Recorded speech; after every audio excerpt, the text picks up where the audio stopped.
Hey there, this is the Penny on Your Thoughts podcast, and I am your host, Penny Chason. I'm a board-certified hypnotist, intuitive, and experiencer. This podcast is about tapping into your subconscious to create a more aligned and abundant life.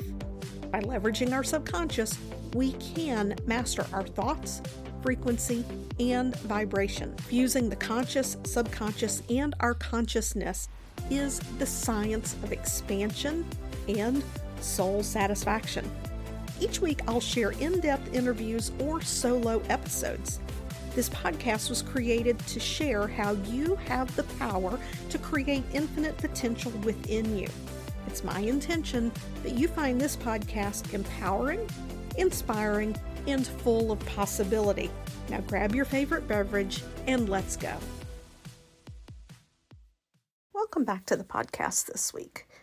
Today, I'm sharing with you a very special client interview.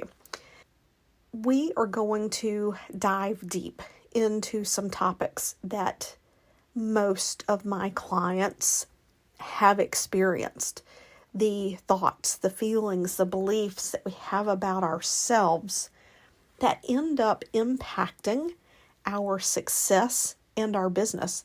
And sometimes we don't even realize the ways that it's filtering in to the work that we're doing with our clients, with the team that we lead, and how we even choose to grow and put our business out there. This interview and the work that we did together was one of the factors that resulted in me creating Thrive the Mastermind, because you will hear my guest talk about how hypnosis is a quick fix, but yet it is not a quick fix. There is so much more that goes into it to creating that self-mastery than just shifting a belief. But rather than letting me tell you, let's just dive right in as I introduce my guest. Everybody, I'm so excited today. I have with me an amazing human. We've actually been in some of the same circles for a while, but I have with me today Nicole Wehn. And Nicole is a business coach. She is a high achiever. She runs a very successful business in Germany. She coaches ambitious female entrepreneurs who are discovering their true identity and want to be able to embody their personality boldly in their business. So she's an online marketing expert, and she's a trained transformational embodiment coach.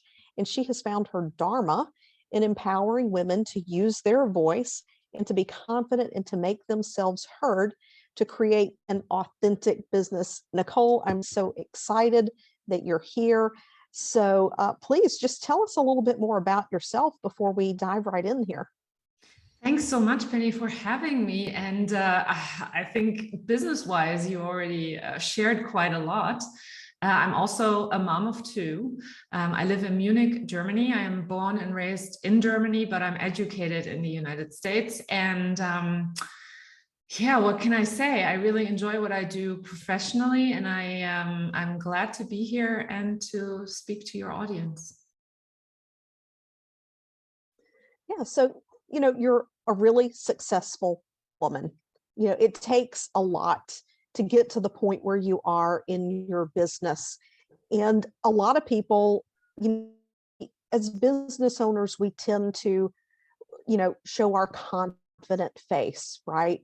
And to lead with that confidence. So a lot of times, people don't realize what really goes on behind that face of confidence. So I would just like for you to share a little bit what led to you deciding to schedule a call and connect with me to see what it would be like to work together. There were many things that continuously kept coming up for me, and I always have had coaches that I worked with to help me see my blind spots, to get over limiting beliefs, to work on do some identity work. I'm a trained coach myself, so I kind of like know how to coach myself through different or certain things. But there were recurring issues or challenges that I was facing in my everyday business life, that one of my coaches actually suggested that I go and see a hypnotist, and she actually recommended you. And I felt instantly like this is a really good recommendation, and I felt really, really comfortable when we had the call. And we were just discussing before we went on the session now that it was around money, and it's so interesting because I didn't even remember that it was that, because so much more unfolded and so many more deeper things actually came up that that were like things I thought were in my private life that actually trickled down into my business as well, and were keeping me from experiencing the ease and the joy and the freedom that I was so longing for. Yeah, having that self-trust around investing in ourselves and investing in our business, it really ties back to our past experiences. And can you share specifically like what that looked like in your business? Like what were some of the things you were thinking and you were feeling at the time? Because I just love it that now when we talked about it, you had completely forgotten that was one of the things you initially reached out about. Yes, so interesting what the mind does with you, right?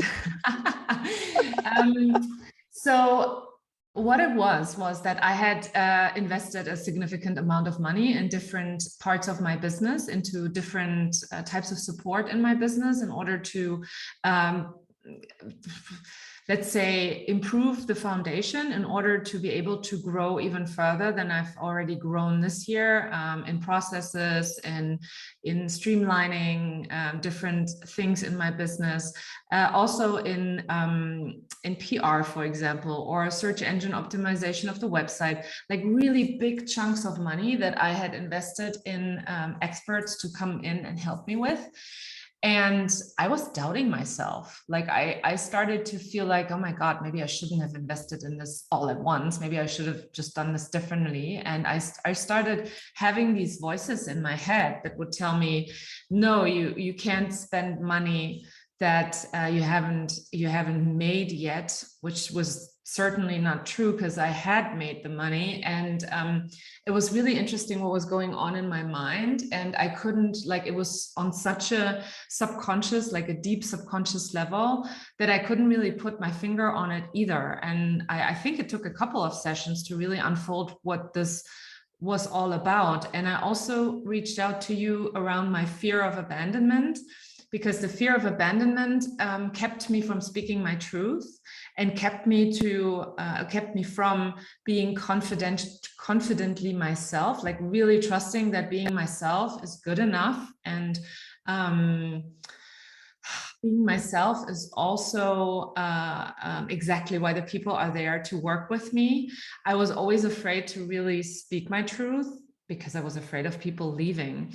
And again, that fear of abandonment was so deeply rooted in my subconsciousness and had so much to do with my parents and my past, that I think no regular coaching would have gotten me where I am today after just 2 months, short months, really, that it's been since we started working and finished working together. So I think that's, for me, I sometimes thought about why didn't I do this a year earlier?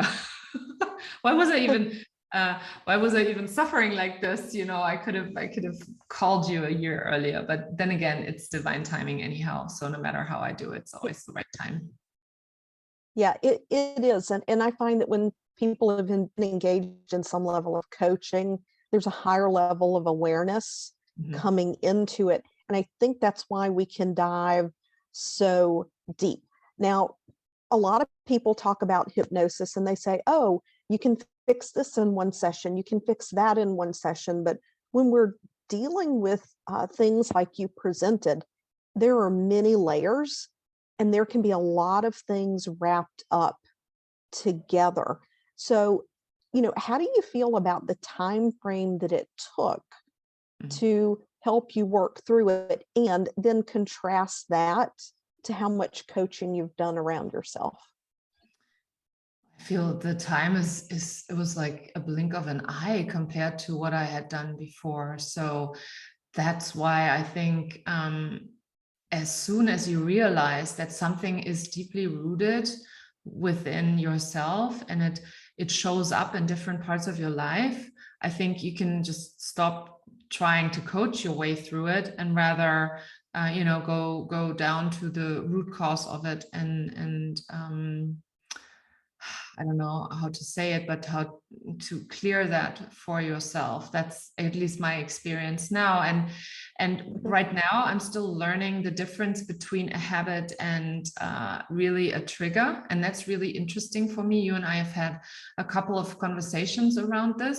And that's where I feel like the boxer support was really, really helpful for me to have that as well. Because sometimes after the sessions, a couple of days later, something that on the surface seemed like it wasn't related at all was all of a sudden like really did make sense that had to do with the session that we did. So I think hypnosis is really effective, really quick, really effective. And for someone like me that loves a quick fix, but then again, it's not a quick fix like you take a pill and it's all gone.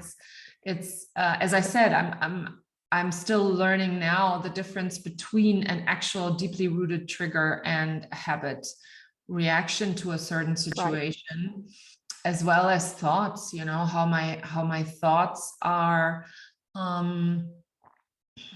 how my thoughts are so habituated sometimes that I feel like it's a trigger, but then I talk to you and you quickly realize, or you quickly make me realize that it's just really literally a habit.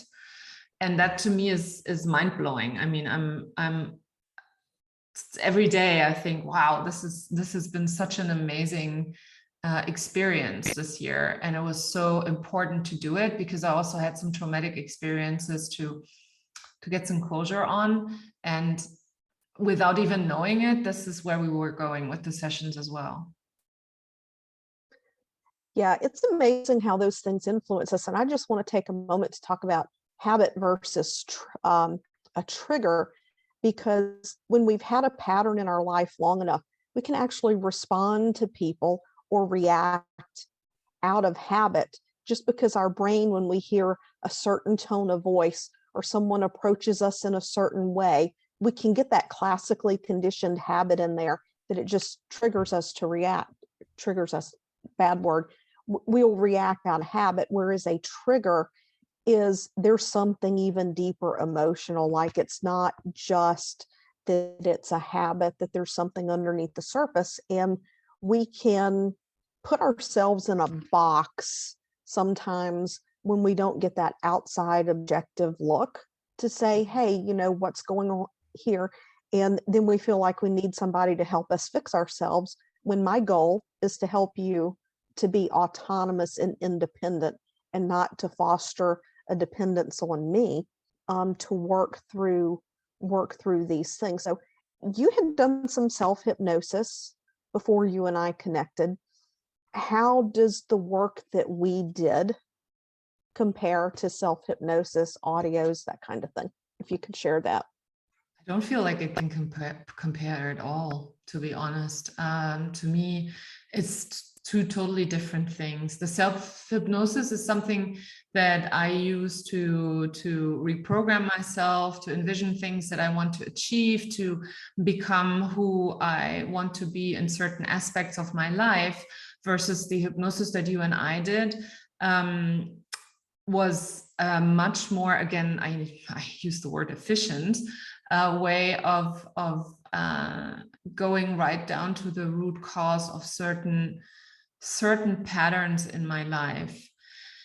And I have done self-hypnosis for 1.5 years before. And for example, the topic around money it's completely gone.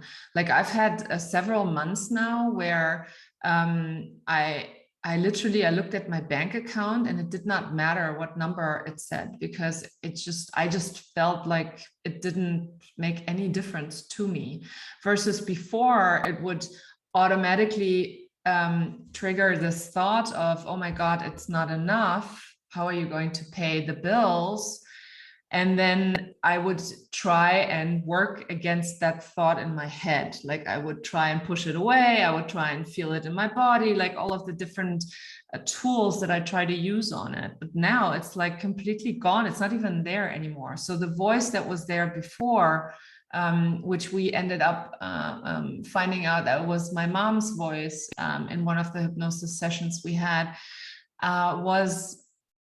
is gone. Like it's not that she's gone too, she's left the planet, but her voice was still lingering on and telling me not to spend a certain way because she had different beliefs around how money was supposed to be spent.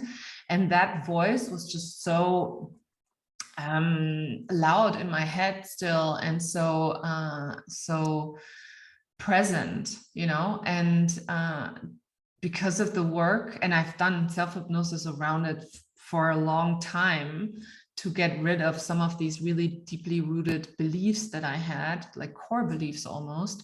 And now I feel like, at least with the money bit, it's gone. And another piece that we did around, that was a really interesting session where I went back into my own birth and that made me realize a lot of things about me and why I am, or why I was the way I was for a very, very long time, why I reacted to certain things the way I did, why I was running constantly, and why everything had to be done quickly for a very, very long time, why I had the feeling of not having enough time for a long time, and all of these things. And that's why I guess the simple answer to your question is I don't see it to be something that should be compared. Another fact is that I have you there as the facilitator. That's a completely different setup and a completely different environment than when I just sit there and I go into a 15-20 minute self-hypnosis session. I feel like the self-hypnosis is a great tool to implement new habits in the brain and to get new thought patterns implemented.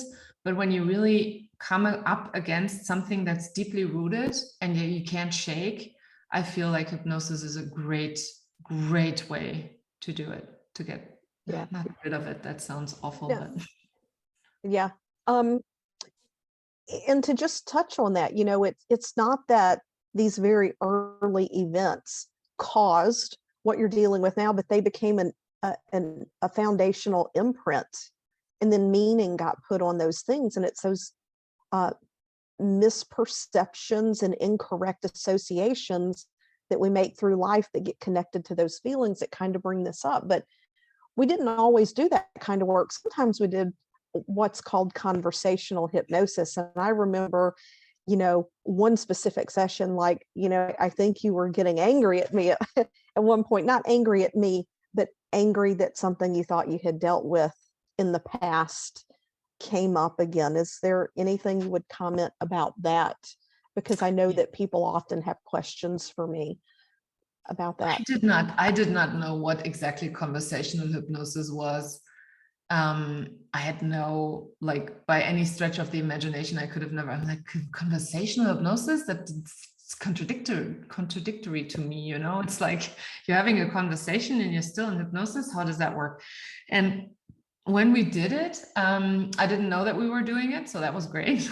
And in the end, I remember you always asking me the same question, and I was like getting frustrated because I was like running out of answers. And then, and the question you kept asking is, what, so why is that a problem? And in the end, it was like mind blowing what came up in that session, because it ended up, the one thing that I tried to prevent by my behavior was the one thing that was actually happening because of the behavior. And that was, for me, was like, oh my God, like eye-opening, like I've not had in any other sessions, to be honest, any other coaching sessions.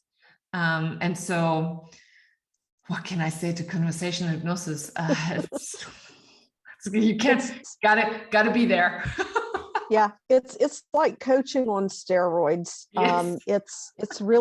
It's really unique. And the other thing that comes in is you don't give suggestions in that. It's basically guiding you to a place to get your mind to think about the situation differently. And, that's where everything kind of falls into place for you. I mean, overall, how would you describe the entire experience? If you could just in one sentence. Mind blowing. That's not a Okay. sentence. I know, it's just a word. Yeah. Yeah. So the session was so we mind blowing. That's a sentence. Yeah. Yeah, there you go. So you mentioned how there were so many other layers of things connected that Mhm. you really weren't expecting. What, other than just the money, what has changed in your life over the course? Let's see, we started working together in September. We worked together for 8 weeks, roughly. So what's life look like now? It's a lot calmer.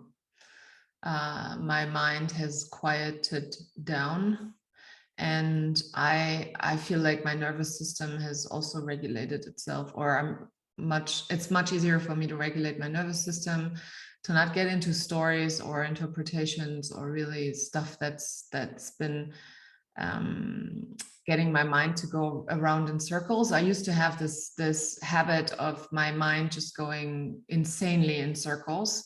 Like I would rerun a situation in my head a million times and think about how I could have done it better. And that has stopped entirely. And I feel like almost, since it was so important for me to speak my truth and to be authentic, I feel like our work together has played a significant role in getting me to be that authentic person, like truly myself, and not some role or some mask that I put on when I go on screen, for example, when I work with my clients. And Yeah. so to me, um, I feel it feels different. It's difficult to describe. It was important that it happened at the time that it did, because it just I feel moving forward from here, I'm just going to experience more and more of the benefits of having work with you.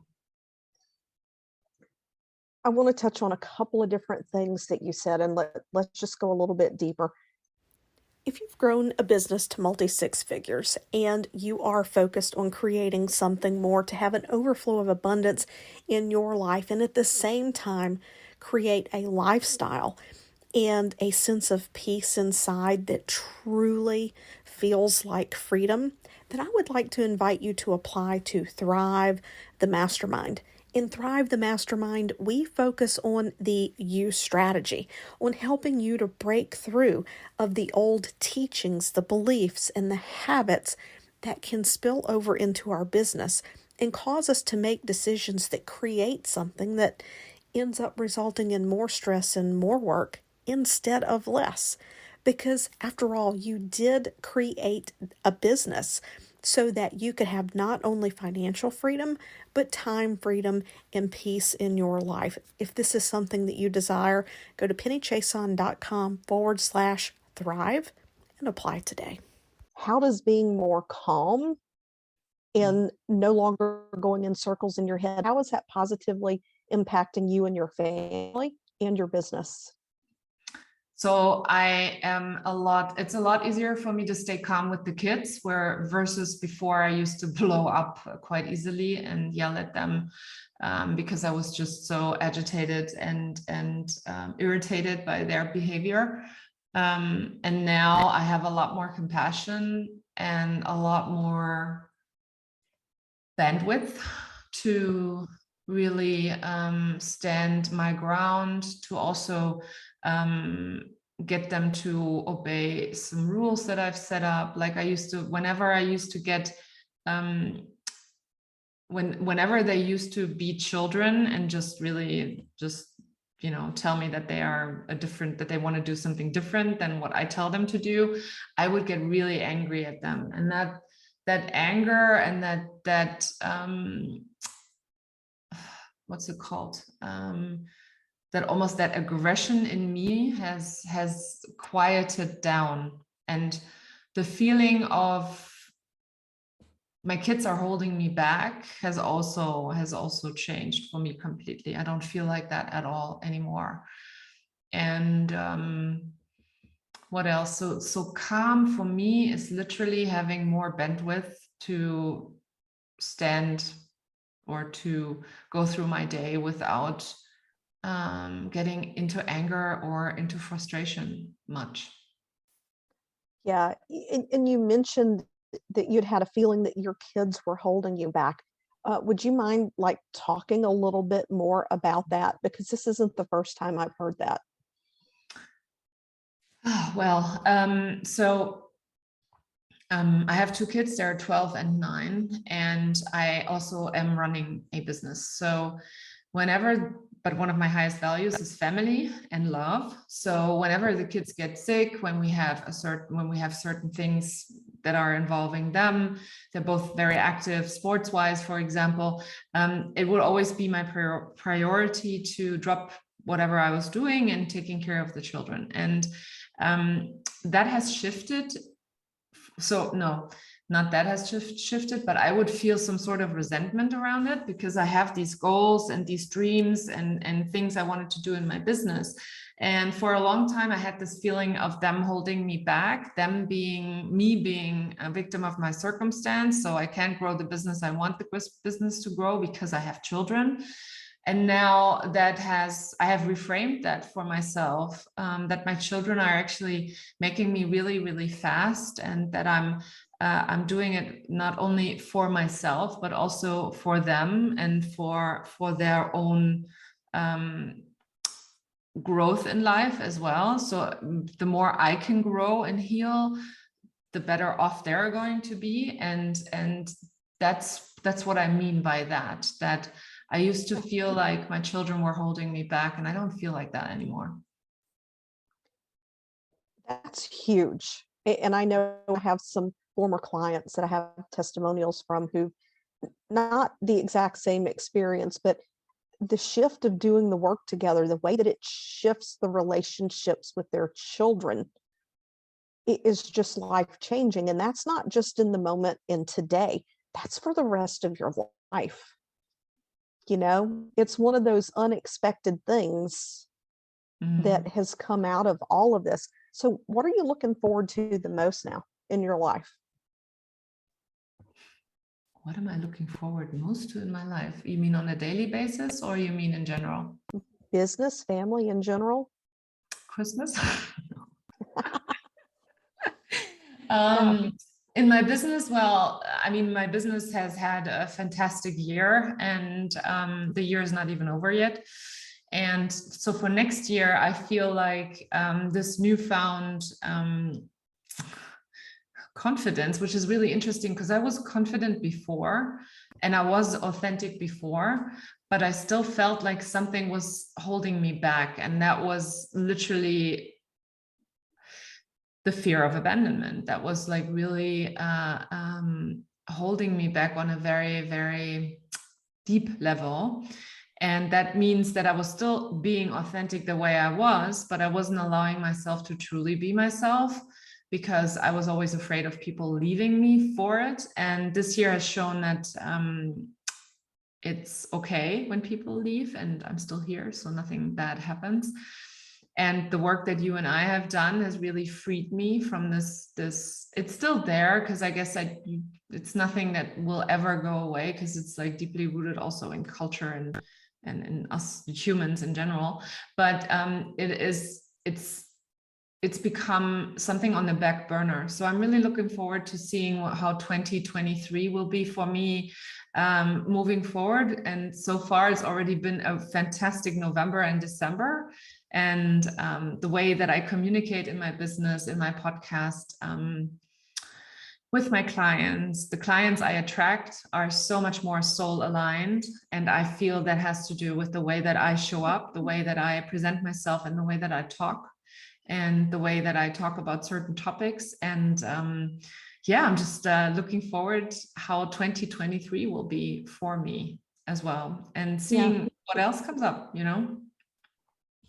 Yeah, I see a lot of people who really discount and dismiss, wanting to attain this authenticity. But when we're not fully authentic, we have misalignment of identity, we have misalignment of values. It can be so subtle, but then we hold back on decisions in our life that are so very important. So, when people come to me and they say, you know what, I want to be the most authentic version of myself, then we spend that first session, we really dive into what it is that you really want, and I remember doing that with you, and pretty much with almost 100% of my clients, when we're finished going through that and I read back to them what it is that I've picked up from you that is so important to you, it's like, oh my God, where did that come from? And I'm like, I was just writing down what you were saying. But we get so caught in our thinking. There's one last question I want to ask before we start to wrap it up here. And one of the first questions you asked me was, would you being a native German speaker in any way be detrimental to the process? I think the answer's already here, but I just wanted to specifically ask it. So what are your thoughts on that? Well, to me, it was like I'm not sure if my subconscious speaks English. So, because I was born and raised in Germany and in German. So like for me being in my head, I was like, how's that even going to work when we're in hypnosis? And maybe I'm missing words or whatever. And I mean, I am fluent in English, so I must say that. But you immediately told me that you'd worked with clients that where English wasn't their native language, and I felt, well, I just give it a go, and I must say there's no difference. It didn't make any difference. But it was an interesting question for me, at least. But I mean, for some people who aren't as fluent in English, I do have to allow for a little bit of time sometimes when there's a complex thought that they're articulating, but beyond that, I typically don't have any issues from my end either. So what was the most important thing for you to achieve success in the work that we did together? I don't think there was just one thing. There was just one thing that was most important to me. To achieve success.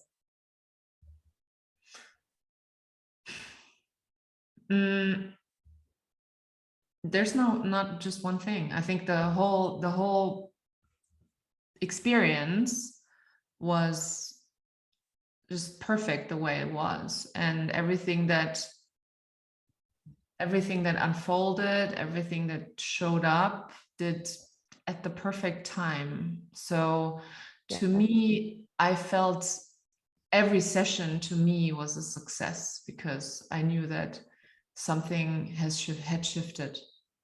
So, and that was beautiful to feel like that, the sessions we had.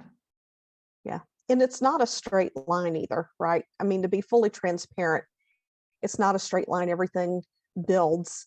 You mentioned that, why didn't you consider doing this a year ago? What would you say to someone who's thinking, oh, I don't feel like it's impacting me that much, I can put it off? Because I do have people who reach out to me and things are already falling down around them by the time they reach out to me. So what would you say to someone who's thinking, oh, this isn't the priority right now?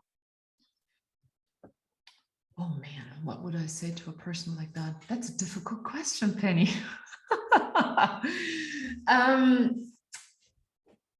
What would I say to a person like that says it's not a priority right now? To fix the problem. It wasn't a priority for me either, for one. it didn't feel like it needed to be made a priority.